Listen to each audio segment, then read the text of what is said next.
বসবাস করে, সকলকে মিলেমিশে আমাদের এখানে বসবাস করে চলতে হবে। সে সুবাদে আমরা যেভাবে থাকি, একটি ঘরে থাকি, পাশের ঘরে আমরা খবর নেব না, তা হতে পারে না। প্রত্যেকটি এলাকার প্রত্যেকটি ঘরের খবর নেওয়া আমাদের দায়িত্ব, এটা আমাদের নৈতিক দায়িত্ব হিসেবে পড়ে। আমাদের ৩৮ নং ওয়ার্ডের আমি মনে করি যে রাশেবাজার মোড় থেকে নিয়ে এই গুলিস্তান, টোটাল আমাদের একটি ওয়ার্ডের আয়ত্তভুক্ত এলাকা। এই এলাকার প্রত্যেকটি অলিগলির কী হচ্ছে, কি হবে, এটা আমাদের খোঁজখবর রাখার নৈতিক দায়িত্ব। সেই কারণে আমরা প্রত্যেকটা এলাকা গলি, ব্যবসা বাণিজ্য থেকে নিয়ে, শিক্ষা ব্যবস্থা থেকে নিয়ে, স্বাস্থ্য ব্যবস্থাকে নিয়ে, অলিগলি, সুয়ারেজ, যতই সমস্যা আছে সকল তদারকি করা আমরা যারা রাজনীতি করি আমাদের একটা নৈতিক দায়িত্ব। সেই দায়িত্ববোধ থেকে আমার ক্ষুদ্র প্রচেষ্টা যে কেউ গাঁজা বিক্রি করছে, কেউ ইয়াবা বিক্রি করছে, কেউ এই ধরনের ব্যবসা খুলে বসছে, সেই সব খোঁজখবর নেওয়া আমারই একটি দায়িত্বের মধ্যে একটু পড়ে। আমি ওই থেকে আমার অনুপ্রেরণা যে সমাজের এই তরুণের যে ধ্বংস করার একটি নীল নকশা যারা কুচক্রীমল করে আসছে, তাদের রুখে দাঁড়ানো আমার মূল লক্ষ্য। সমাজের আমার মতো সকলেই যাতে এই দায়িত্বটা পালন করে, আমি সকলের কাছে আমার আবেদন। এটা আমার পক্ষে একা সম্ভব না, সকলের পদক্ষেপেই সমাজের থেকে এই মাদক, এই ধরনের ব্যবসা যারা করে আসছে তাদের নির্মূল করা যাবে। আমি আজকে বন্ধ করলাম, আরেকটা নেতা আরেকটা ব্যক্তিকে ধরে আবার সেই ব্যবসা চালু করলো, এটা আমার পক্ষে একা এরকমভাবে পদক্ষেপ নিয়ে বন্ধ করা সম্ভব না। আমি এটা শুরু করেছি, আমরা যাতে সকলে মিলে এটা শেষ করতে পারি, এটা আমার আশা।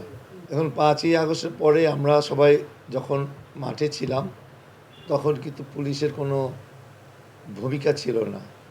আমরা দিন-রাত এবং এই এলাকা এবং ব্যবসায়ীদের কল্যাণে আমরা অক্লান্ত পরিশ্রম করে আমার যে দায়িত্ব ছিল যে জানমাল এবং দোকান ব্যবসা বাণিজ্যর যে যাতে ক্ষতি সাধন না হয়, কেউ লুটপাট করতে না পারে, কেউ হাজারি মানে না করতে পারে, সেটা আমাদের একটা মূল লক্ষ্য ছিল। আমরা সেই দায়িত্ব অক্ষরে অক্ষরে পালন করেছি। আমাদের যে আসন্ন নির্বাচন ছিল যাতে সুষ্ঠু হয় সেটা আমরা পালন করেছি। আমাদের এই ৩৮ নং ওয়ার্ডের যে আসন্ন নির্বাচন অনুষ্ঠিত হবে সেটা অনেক প্রার্থী দাঁড়াতে পারে, কিন্তু সমাজের জন্য, এলাকার জন্য যারা কাজ করবে তারা ভোটাররা নির্ধারণ করবে, তাদের মূল্যবান ভোট দিয়ে তাদের নেতাকে নির্বাচিত করা। এটাই আমার ভোটারদের কাছে আমার দাবি যে যথাযথ মূল্যায়নের ভিত্তিতে যাতে নেতা পদ হয়। আর আমি এই ৩৮ নং ওয়ার্ডের এখানে এই এলাকায় আমার জন্ম।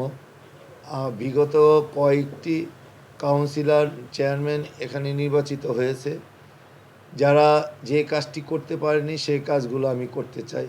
যেরকম আমাদের এই ওয়ার্ডের ৩৮ নং ওয়ার্ডের একটিও কমিউনিটি সেন্টার এবং স্বাস্থ্য সেবা কেন্দ্র এখনও প্রতিষ্ঠিত হয়নি।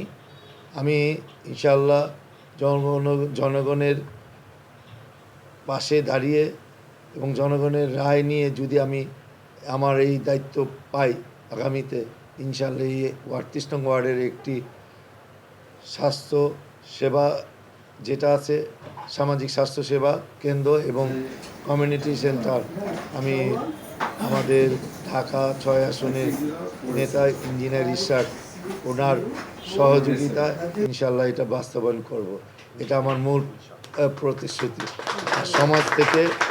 সমাজ থেকে যে মাদক, এটি একটা ব্যাধি, এই ব্যাধিকে নির্মূল করতে জনগণের পাশে প্রশাসনিক যে একটি সহযোগিতা সেটা অপরিহার্য।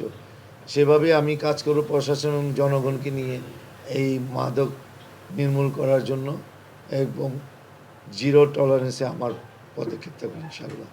আর সমাজে আমাদের এই এলাকার আর একটি সমস্যা আছে। আমাদের এই ব্রিটিশ আমলে সুয়ারেজের লাইনের হয়েছিল, এই এই লাইনগুলো বিগত কয়েকটি কাউন্সিলর যারা নির্বাচিত হয়েছিল তাদের কোনো কার্যত কোনো ভূমিকাই ছিল না। এখন একটু বৃষ্টি হলে আমাদের গলিতে জলাবদ্ধতা তৈরি হয়, মানুষের চলাচল ব্যাহত হয় এবং মুসল্লিরা মসজিদে নামাজ পড়তে যেতে পারে না, ব্যবসায়ীরা তার কর্মস্থানে যেতে পারে না, মা বোনরা স্কুলে বাচ্চাদের নিয়ে যেতে পারে না। এই স্বাভাবিক জীবনটাকে আনার লক্ষ্যে প্রধান কারণ হচ্ছে যে সোয়ারেজের লাইন। এটা বিরাট আমূল পরিবর্তন আনতে হবে। ব্যাপক উন্নয়ন মাধ্যমে এই সোয়ারেজের লাইনটা পরিবর্তন করে জনগণের একটি আকাঙ্ক্ষা ইনশাল্লাহ আমি বাস্তবায়ন করব।